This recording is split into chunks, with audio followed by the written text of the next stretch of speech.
Justin Verlander has left Houston officially. He is a New York Met for 2 years, about $87 million. It's like 86,600,600 Some whatever. crazy change. Yeah.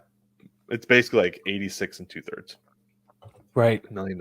And then Jose Quintana signed with the Mets as well, 2 years, $26 million.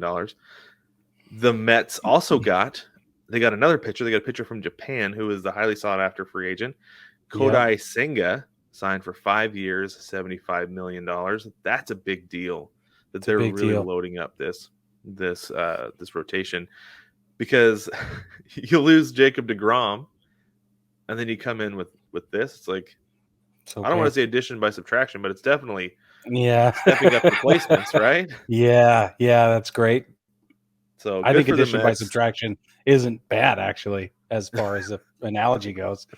But speaking of DeGrom, he went to the Rangers, 5 years, $185 million. That's a huge Mm-hmm. deal. Like, not just Huge. financially, but that's a big, big deal for the Rangers, big deal for the AL West, because as a Mariners fan, like, yes, we got rid of Verlander, but here Dang comes it. DeGrom. Yeah. Shoot. Yeah. And I don't think you're going to get a slouch to Grom. I mean, he's not, as long as he stays healthy, he's going to be great. So, And I know that a free agent's going to come in and say this, but he said his goal is to win the World Series with the Rangers. He's not just yeah. there taking the money. I think he was really methodical with choosing the Rangers. And Brig, I got to give you credit where it's due. You nailed this one, by Thanks, the way. man. They're doing something down there. I'm telling you. They are, and it has me a little bit worried. Well, just a little bit right Just now, a though. little bit. Not too worried. Yeah. Brig, you mentioned Xander Bogaerts going to the Padres. He signed for 11 years, $280 million. They finally got somebody. They finally landed a big fish. This is a really interesting signing. Yeah. Because he's a shortstop. Right. To me, this means Tatis is going to play outfield. Probably, most likely. When he comes back, we're going to see Tatis out in the outfield and on a short string too, or short leash. Like, it's not going to be, I don't know. Yeah. We'll see. It could be, because this is one of the things with Tatis is that I wonder if they've had a conversation with her. I'm like, you will do what we tell you to do, because we are done with it. We are fed up. Yeah. So I think when he comes back, I think he's going to be really stepping in line. We'll still get the big home runs. We'll still get, he'll still be flashing everything. But I think that he's done with the shenanigans for now. At least for now. I hope so. Yeah. For his sake, I hope so. That's what I'm saying. Yeah. Wilson Contreras signed with the Cardinals, 5 years, $87.5 million. But you'd called that one too, right? Yeah, I did. It was so good. This awesome. Is my favorite. This is my favorite prediction of the whole hot stove season, is that Wilson Contreras. I was excited that I got it right, but I'm excited because he's the only guy that was on the table that could have followed Yachty. Like, he's the only one. Yeah. And the St. Louis Cardinals organization saw it for what it was, and they went out and made it happen. And I'm so excited for Wilson. Like, I'm so excited for him because he is the guy that can step up and take this role. He's the only one. And I'm super pumped for him. And he's just great. This is great for everybody but the Cubs. Cubs fans. Sorry, Denise. Not happy. They should be weeping into their oversized cups right now because it is really bad for them. They absolutely should be. Big time. Yeah. Yeah, no, I think that's a great move. I love Wilson Contreras taking over for Yachty Molina. That's amazing. That's so fantastic. And he even said, he's like, Yachty was my idol growing up. Right. That's super cool. No, the whole storyline's amazing. Yeah. Speaking of the Cubs, they got Jameson Taillon, 4 years, $68 million. What do you think of that pickup? What do you think of that for the Cubs? I can't believe the Yankees let Taillon go. Honestly, I'm shocked.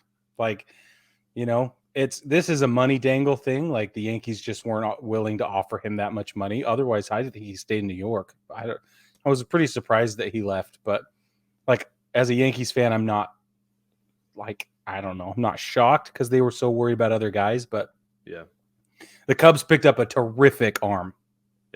Yeah, they did. They also got Cody Bellinger on 1 year, $17.5 million.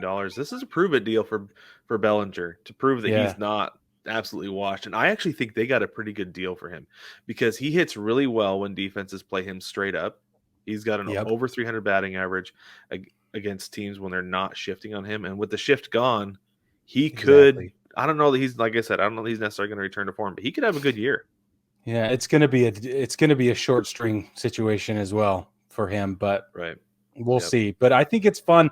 I like that he ended up at Wrigley. I think that's a cool place for him to go prove himself. Mm-hmm. The Cubs need a guy like Cody. If he can come back to full form, or even 3/4 of what he's supposed to be, then that'll be a great thing for the Cubs and the Cubs fans. If he doesn't, though, I feel like this, and this is going to sound really terrible, and I'm sorry, Denise, and all our Cubs fans, but if he doesn't perform and it's just disappointment, nobody's going to care. We're going to all write him off. We're going to be like, yeah, okay. That's You're probably it. right. And you know what? I didn't even think about this until just now. I wonder if he does play well, if he's just there to be a trade piece at the deadline. Oh, for sure. That there's a contender who's like, we could use Cody Bellinger, and they send over a couple prospects for the Cubs because they're playing the long game right now. They're not. That's right. I don't think they're necessarily focused on this year or next year. I think that he'll end up being a trade piece if he's playing well. It's a great thought. Yeah, I didn't think about that either. And then the Giants got Sean Manaea. This happened like this morning. I was getting everything ready, and I saw this. They got him for 2 years, $25 million. I feel like that's a bargain. That is a steal for that dude. There's literally, this makes no sense. I don't know why, and I don't know why it took so long. Like this, he is a great pitcher. I'm shocked the Yankees didn't pick him up after Tyone left. I wonder if he wasn't willing to go because he would have had to cut his hair. Maybe. I think that's been a big deal because Luis Castillo told his agent, I think, that he didn't want to go. Yeah, he said no to Yankees. Yeah. Well, I don't think we ever got the details, but that could very well be why. Yeah. I think that's going to be a problem for the Yankees going forward because that's been getting to be a thing in the league now. Yeah, it is. They also got Mitch Haniger. Farewell, Mitch Haniger from Seattle. He went to the Giants for 3 years, $43.5 million. The Mariners were not going to give him that kind of money. No. And that's okay. And it's fine. And I think Jewel, like on the Seattle podcast, Jewel called us. He said like $14.5 million wherever he goes. And the Mariners not going to give that to him. He crushed that one. It's awesome. Jock Peterson re-signed for 1 year, $19.65 million. That's a pretty good deal for him. I think Jock wins. Yeah, Jock wins this too. Because that's more money this year than what Mitch Haniger will make. Well, and if Jock Peterson, speaking of trade pieces, if Jock Peterson can step it up and do a little better, the Giants are also looking to play the long game a little bit, especially because they failed to sign Aaron Judge. I think if they had picked up Aaron Judge, they would have done a little bit differently. They probably would have, yeah. Because they didn't, they're playing a different game now. So, I can see him being another trade piece. I think Jock Peterson's his fate at the end of this year completely depends on how the Giants do, because we saw the Giants in 2021 were a really good team. Yeah. And then in 2022, they were not. So I think that the Giants are kind of playing things by ear. They're like, if everything clicks again, we can compete. We've got a great team. So if things are going well, Jock Peterson sticks around. If they're not, but he's playing well, I think they trade him off. What if they gain or lose Rodon? How does that factor into their expectations? They might, they might send it. I think it depends on who they get back then. I think Jock Peterson, I think you're right. I think he could be traded either way. And I think it depends on what they try to get back, because if they're contending and they still need pitching because they don't have Rodon, maybe they trade him for a pitcher. Right. Yeah. So, yeah, and if they're not doing well, I think they'd probably trade him away for some prospects. But anyway. Yeah, I think so. Josh Bell signed with the Guardians, 2 years, $33 million. I thought that was interesting. Only 2 years for that dude? Just didn't see that coming at all. Yeah, especially with the Guardians. Like, okay. No. Yeah, I don't know what's going on there. Yeah. But they see something we don't, and that's cool.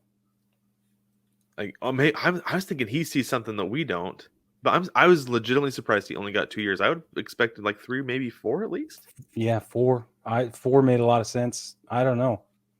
That one's baffling. Yeah. Yep. Kenley Jansen signed with the Red Sox, 2 years, $32 million. That is spot on for that dude. Chris Martin also signed with the Red Sox, 2 years, $17.5 million. That's not the guy from Coldplay. I think Chris Martin probably sings on key. But anyway, Masataka Yoshida is an outfielder from Japan, also signed with the Red Sox, 5 years and $90 million. From what I've seen and what I've read about this dude, that's a great pickup for them. Yeah, it's a big deal. I think so too. I don't know that he's necessarily going to be the next Seiya Suzuki, but this dude's really good. We'll see. Zach Eflin signed with the Rays, 3 years, $40 million. I feel like that was a lot of money coming from Tampa Bay. Yeah. Kind of Really where is that interesting. coming from? Money. Yeah. Yeah. And then Clayton Kershaw re-signed with the Dodgers for 1 year, $20 million. I think this will probably be his last hurrah. For sure. This is all we get from Clayton Kershaw. So yeah, I think he's agreed. going to empty the tank this year. If his arm's going to fall off. Everybody, we might legitimately have a Nolan Ryan exit where he's like, "Yep, that's it, it's over." It could be. Yeah. So, I felt it pop, and my arm is sort of dangling here, and that's all I got. It could be. Yeah. Thank you for everything. Hopefully, it's in Chavez Ravine, and hopefully it's in the World Series. That'd be awesome. No, that'd be a way to go. I think that'd be a great way for him to go in the World Series. What against the Mariners? And maybe that's why the Mariners win, because there's no Kershaw. Ooh, I don't know. Okay. I don't know. I can feel that. Just throwing stuff out there, just seeing what sticks in the soul. But that's fair.